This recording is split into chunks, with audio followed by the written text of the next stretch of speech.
Hey folks, so just want to update the snowmobile here actually. So if you watched the last video, I took the Ram truck, drove over to Green Bay, bought this one owner, pretty much brand new Ski Doo Renegade 1200 Etec. So I'm just doing some work on these. I'm actually on a backpacking trip here in a couple days, so I had to make sure I got the new sled registered and the trail pass bought, and this one is registered. I had to order some new tags on it because I forgot where I placed the old tags, and I had to get a trail pass for this one.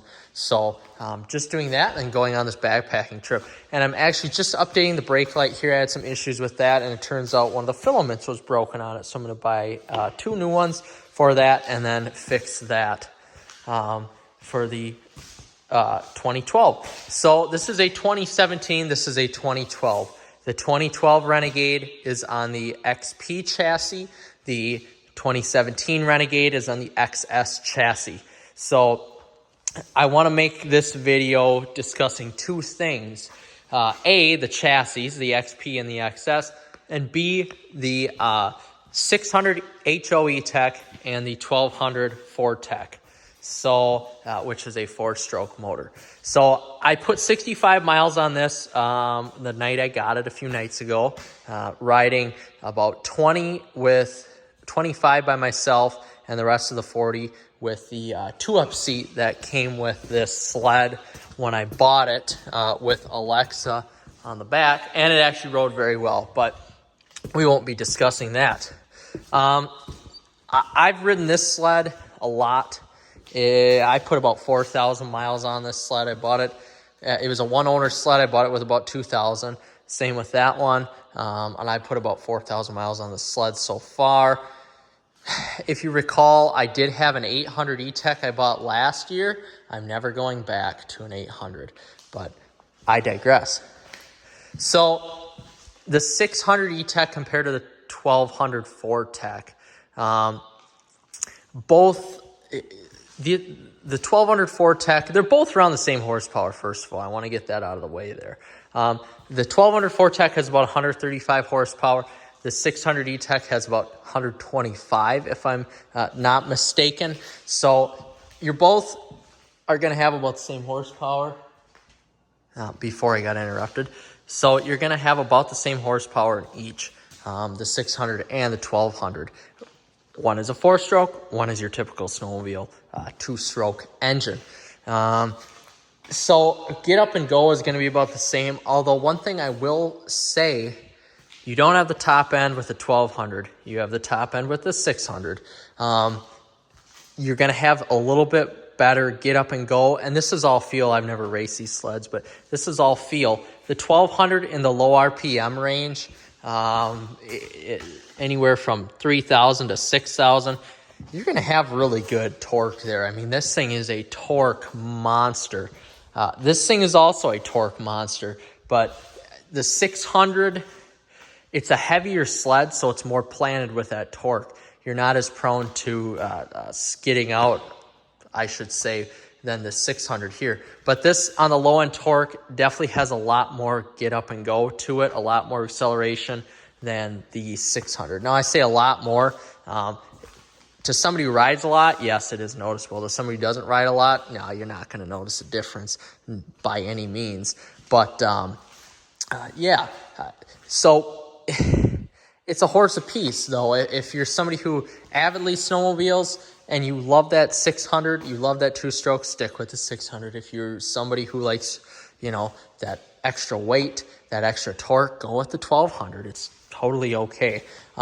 Personally, just riding these two, I like the 1200 more than the 600. I like that low-end torque. I don't have to throttle it up as much as the 600, although that is way more fun than this. I like that low-end torque. That really appeases to me, and it's something that I would buy over and over again. So top end, though.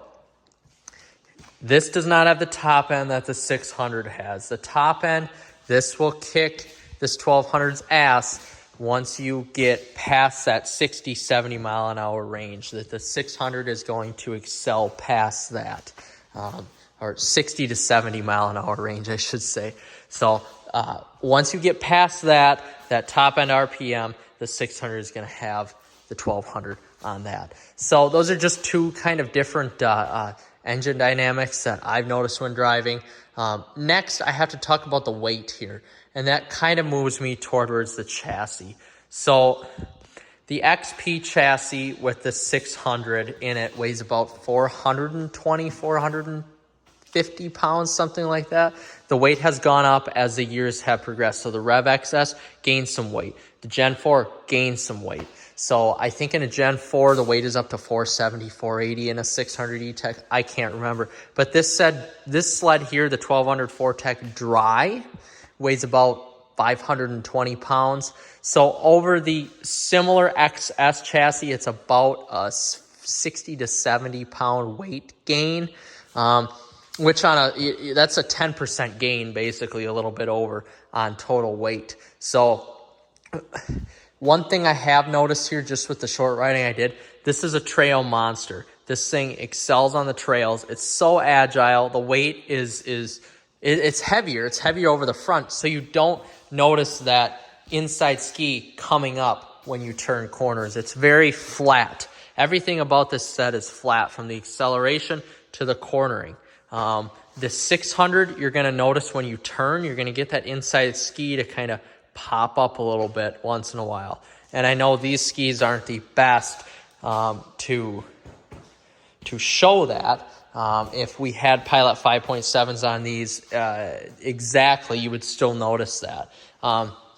Why I have these skis on here, these 6.9s, I own a golf course. I need to go out, check on the land, go through that deeper snow. So I needed a ski that was kind of a crossover and did the best of both worlds. So I need that 6.9.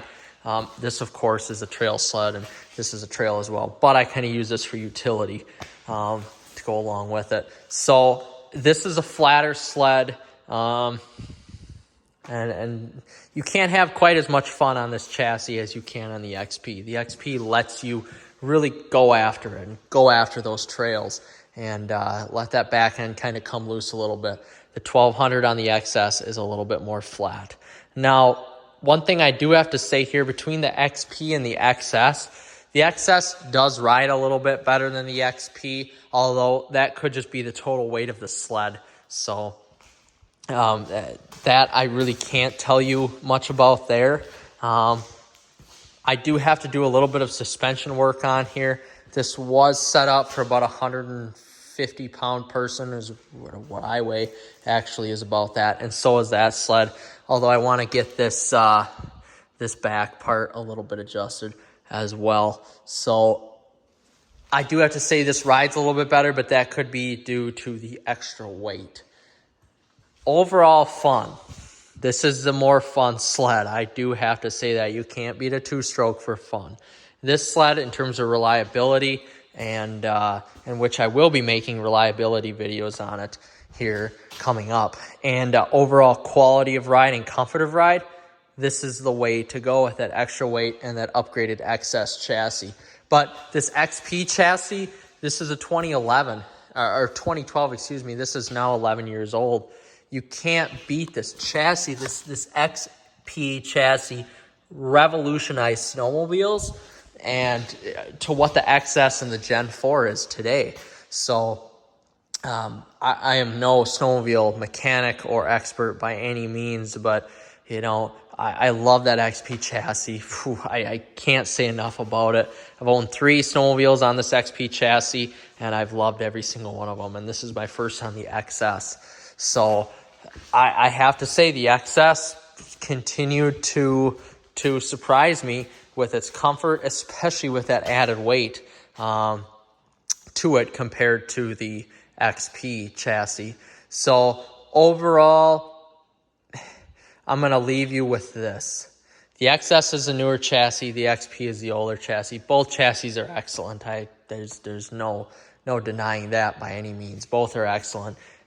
To the average person who's putting on 500 to 1,000 miles a year, if that, you're not going to notice a difference at all, especially when you're getting into that 2013 year where you have that option of XS and XP. But if you're looking at total engine engine performance. If you want to have a little bit more fun, go with the 600. If you want something that is going to be, so far as I know, reliable and have that torque monster attitude to it, go with the 1200. I am sticking with 4-strokes now. I'm never buying another 2-stroke again. I'm going to stick with my 4-stroke and go with that. So overall, hopefully this video helps. I love both these snowmobiles. I really have no complaints. Put a lot of miles on that one, and hopefully a ton of miles on this one here. So yeah, I love both of them. I have really no complaints about them. Hopefully this helps, and reach out with any questions.